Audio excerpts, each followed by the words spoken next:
Hello, friend, and welcome to Daily Treasure, a devotional podcast by Sharon Betters, produced by Mark Inc. Ministries. And I'm your narrator, Jane Ann Wilson, and this week's guest writer is our friend, Ellen Dykus.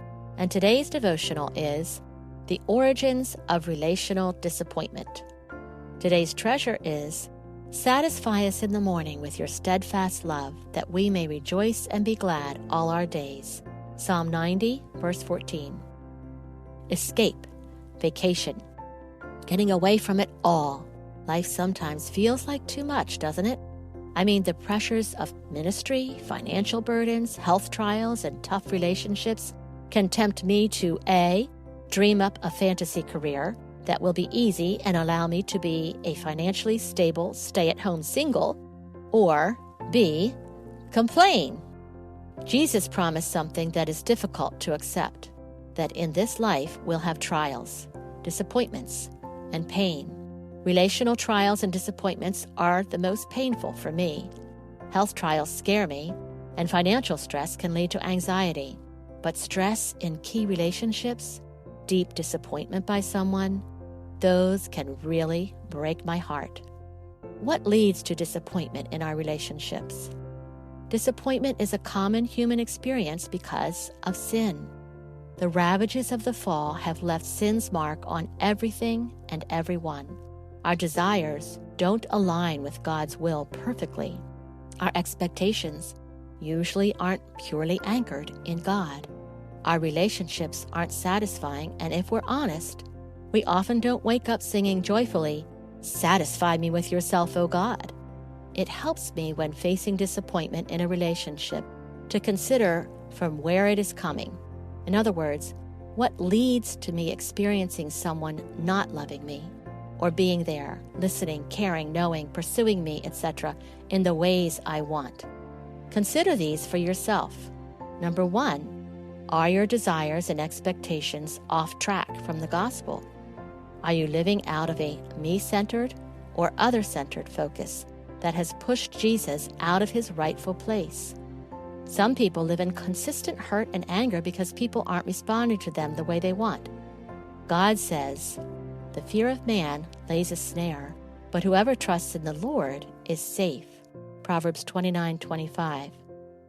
Number 2, is it possible that this person is oblivious or unable to love you as you desire? Sometimes people just have no clue what our desires are because we've not communicated clearly. Perhaps we've feared vulnerability, or pride has kept us from honestly expressing a need. I have many relationships which have become technology-mediated. We send texts, voice recordings, and videos back and forth rather than having an actual conversation. It is wonderful in one way because this quick style of communication has allowed me to stay in touch with people in ways I couldn't before. Sometimes, though, I feel sad and unpursued when all I'm getting from someone is a text rather than a phone call. One friend had no idea that her flood of texts did not communicate love to me, but rather a distance. I needed to have an honest conversation with her about my desire to actually talk voice to voice. Thankfully, she responded gently and lovingly, but the reality is that in her current season of life, she is unable to have frequent phone or Skype dates with me. I've needed to accept this and not manipulate or demand. People can be unable to love us the way we want due to their own brokenness. They just don't have it in them to reciprocate or relate to us deeply. Number 3, finally, is God stepping in between you and this person.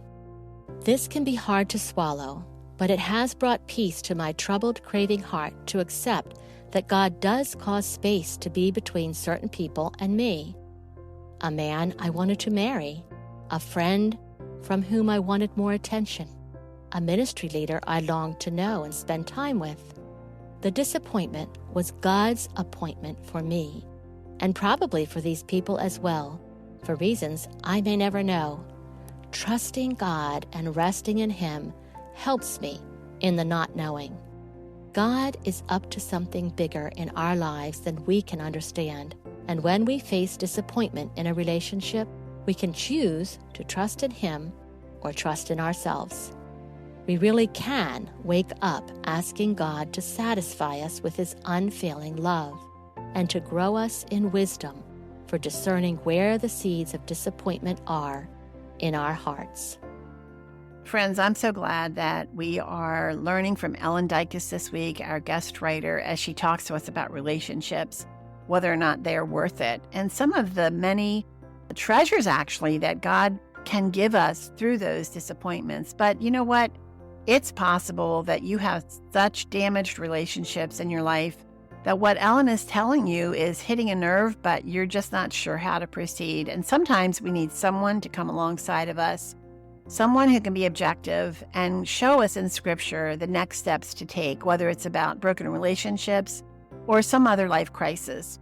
I want to encourage you to check out Anchored Hope Biblical Online Counseling, because we know that when someone else can come alongside of us, there is wisdom to be had, especially when it's rooted in the Scriptures. You can go to helpandhopenow.org. That's helpandhopenow.org. Click the Anchored Hope link. It'll take you to their website. And there you're going to be able to browse the counselors, pick out a counselor, make an appointment, and meet with that counselor in the privacy of your own home online. So that, again, that's helpandhopenow.org, and look for Anchored Hope. I'm Sharon Betters. Thanks so much for joining us, and I look forward to being with you tomorrow.